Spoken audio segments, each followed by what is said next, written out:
Salut les amis, c'est Franck. Alors aujourd'hui, nous allons aborder un sujet qui fâche ou au moins qui fait polémique. On va parler du pognon, de l'argent. Et oui, l'argent fait-il le bonheur ou non? Ça, c'est la grosse question. Alors, il y en a certains qui pensent que l'argent ne fait pas le bonheur. Il y en a d'autres qui vont dire l'argent c'est sale, ça pourrit l'humain. Ah, d'autres pensent que l'argent ne fait pas le bonheur, mais par contre, qu'il y contribue fortement. Alors, il y en a d'autres aussi qui vont dire que c'est honteux de gagner de l'argent. Ah là là, il y en a qui critiquent, il y en a qui vont jusqu'à détester ceux qui en ont, qui en gagnent. Et j'en passe et des meilleurs. Je pense sincèrement que l'argent ne fait pas le bonheur, car tout simplement, il n'est pas fait en fait pour apporter le bonheur. Ce n'est pas sa fonction première. Je pense que l'argent est juste une monnaie d'échange, c'est ce que c'est à l'origine, une monnaie pour acheter, pour vendre, un outil, une énergie, un fluide qui circule, ni plus ni moins. Le véritable problème n'est pas l'argent en fait, mais plutôt la charge émotionnelle importante que l'on attache à cet argent. Encore une fois, ce que l'on voit, ce que l'on pense n'est pas forcément la réalité. Chacun d'entre nous a une vision très différente des choses, car comme je dis souvent, le cerveau ne fait pas la différence entre le réel et l'imaginaire. Alors je travaille depuis de nombreuses années sur le développement du potentiel humain, agissant bien sur l'aspect mental, physique, émotionnel, en utilisant en fait plein de techniques qui sont issues de la PNL, de l'hypnose, sophrologie, de la psychologie, afin de décupler en fait nos forces mentales et apprendre à mes clients, à mes élèves à obtenir des changements étonnants qui vont par exemple vous aider à débarrasser d'une phobie. Alors diminuer votre timidité, maladie, va mobiliser vos énergies, vos ressources pour simplement avoir une meilleure version de vous-même. Si vous désirez aller plus loin et avoir quelques clés pour avoir une vie plus épanouie, plus riche, je vous propose des formations avec des outils simples et applicables qui ont fait leur preuve avec le recul de mes années d'expérience, et j'ai testé encore sur moi et sur des gens sur plein de thèmes. Et en fait, je vais vous donner des techniques pour prendre les commandes de votre vie et de votre subconscient. Donc pour avoir un accès immédiat, il suffit simplement de cliquer sur le lien qui est dans la description sous la vidéo. Alors j'ai réalisé cette vidéo en fait pour vous aider à comprendre pourquoi on ressent une telle émotion, parfois déstabilisante, qui tend à mettre les gens mal à l'aise quand on parle d'argent. Alors surtout en France. Alors avez-vous à ce jour des problèmes d'argent? Alors si vous répondez oui, il va falloir revoir votre mindset en fait en travaillant sur 3 axes fondamentaux. Je dis bien 3 axes. Quand je coach des personnes, je travaille sur ces 3 points importants.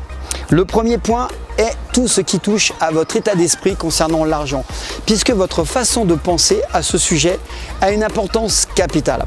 En ce qui concerne l'argent, on peut dire que sa conviction propre, elle est fondamentale. Ensuite, on développe ce que je nomme la maîtrise de la gestion financière. C'est ce que j'appelle développer l'intelligence financière. Et enfin, troisièmement, savoir investir son argent dans les bonnes orientations, ne pas faire n'importe quoi. Aujourd'hui, dans cette vidéo, nous allons juste aborder le premier axe, qui est en fait état d'esprit par rapport à l'argent. Et si vous désirez savoir plus de choses, il suffit simplement encore une fois de cliquer et vous verrez qu'il y a plein de techniques dans ce domaine.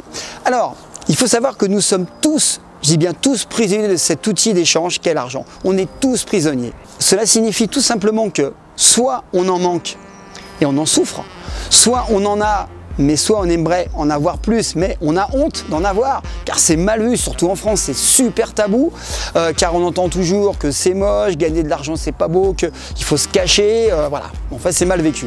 Et comme vous le savez, la majorité en fait des choses liées à notre comportement est liée à notre enfance, et c'est ce qui nous empêche d'être vraiment à l'aise avec l'argent. C'est pourquoi c'est tabou, car on nous l'a appris, on est conditionné, c'est culturel avant tout. Aux États-Unis par exemple, c'est carrément l'inverse, on existe à travers le statut social. Une personne est directement liée au poids qu'elle pèse en dollars. On est donc dans les extrêmes et c'est bien une question de positionnement, de culture, d'éducation et d'état d'esprit.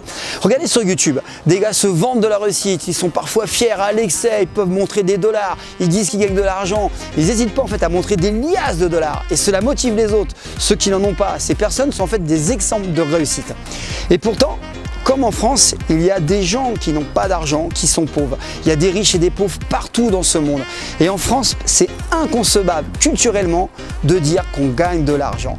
Mais en réalité, l'argent n'est qu'un outil, c'est seulement un moyen. Le problème, c'est qu'on greffe dessus beaucoup d'émotions. Donc la question n'est pas de savoir l'argent est bon ou moche, mais bien de maîtriser ses émotions déclenchées par l'argent et liées en fait à sa perception et à son manque. Donc c'est à nous et à nous seuls de travailler sur nous. Si on pense et nous dit que l'argent est bon, on va l'aimer. Et à l'inverse, si on dit que c'est moche, c'est sale, et en fait on va le détester. Alors c'est nos croyances qui décident pour nous. L'argent est toujours de l'argent, c'est notre façon de penser qui modifie notre vision de l'argent.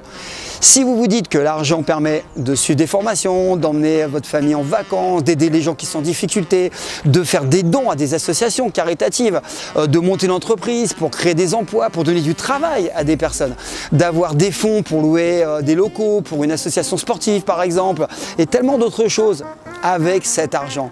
Une fois que vous aurez travaillé pour maîtriser vos émotions, vous constaterez que votre vie financière va vite s'améliorer. Encore une fois, c'est un état d'esprit.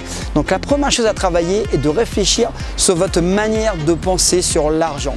Avez-vous entendu dans votre enfance ce type de réflexion? Je suis sûr que oui.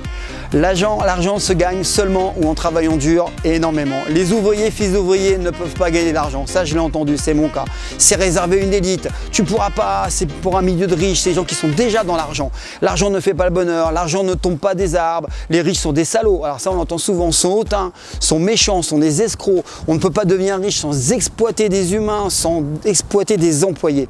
Voilà, il faut savoir que la grande majorité des gens ont entendu tout ça dans leur enfance, leur adolescence. Moi, le premier.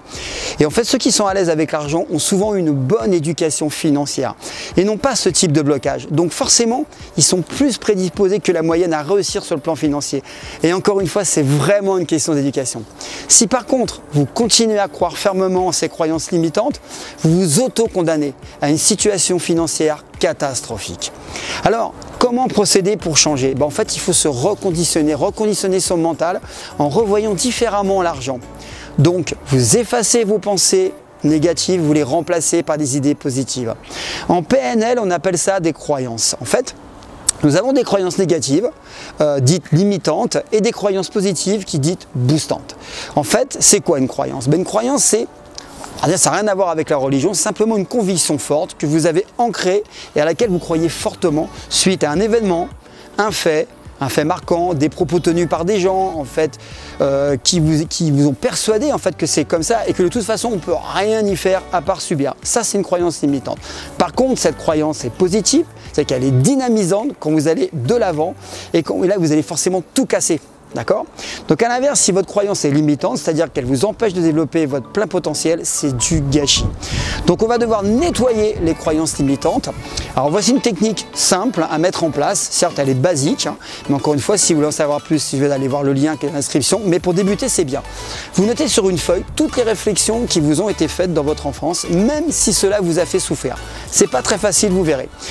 Une fois que cette checklist elle est faite, il y a une autre étape. Vous allez déchirer avec violence cette même feuille en prenant la ferme décision de ne plus tenir compte de ces croyances limitantes. Souvenez-vous qu'elles sont créées par des personnes purement créées et qu'elles sont venues polluer votre inconscient, comme un virus peut polluer un ordinateur. En fait, notre cerveau est un puissant ordinateur. Donc on va faire de la même manière, on va nettoyer. Et une fois ce nettoyage effectué, il faudra remplacer par des croyances sur l'argent qui vont être positives. Et cela va vous aider à avoir une sérénité financière. Vous verrez que tout peut être changé, je le dis souvent, il suffit de se bousculer et d'appliquer des méthodes. Donc la réponse à la fameuse question « l'argent ne fait pas le bonheur, vrai ou faux ?» La réponse est « l'argent ne fait pas le bonheur, car ce n'est pas fait pour cela, mais il ne fait pas non plus le malheur. » L'argent peut vous apporter énormément sur le plan de la sécurité, une grande liberté de choix, un certain confort, mais pas le bonheur. Le bonheur est un état intérieur, un état d'esprit. Il n'y a pas besoin d'avoir de l'argent pour avoir un esprit optimiste. Nous savons tous que nous voyons à travers les médias qu'il y a des riches heureux, qu'il y a des riches malheureux, qu'il y a des pauvres heureux et qu'il y a des pauvres malheureux. Et les riches avec des mauvaises valeurs et des pauvres avec des valeurs aussi critiquables. Donc pour conclure, l'argent n'a donc rien à voir avec le bonheur. Je vous invite d'ailleurs à vous exprimer dans les commentaires à ce sujet en me donnant votre avis. C'est intéressant encore une fois d'échanger. Et si vous désirez aller beaucoup plus loin, je propose plein de formations pour une vie plus riche, mais pas forcément financièrement, parce que je vous l'ai dit, ça ne vient pas forcément de l'argent, mais simplement une vie plus épanouie. Donc voilà, n'hésitez pas à cliquer sur le lien qui est dans la description et vous aurez plein de formations. Et n'hésitez pas surtout à mettre des commentaires, à vous abonner à la chaîne, vous y trouverez plein de sujets. Et ce que j'aime, c'est que vous commentiez, même quand c'est négatif, ça permet de réfléchir et on apprend de tous. Voilà, je vous dis à bientôt, c'est un gros sujet, je sais, ça va faire polémique, mais moi j'adore les polémiques parce que c'est comme ça qu'on grandit. Allez, à bientôt, ciao, c'est Franck.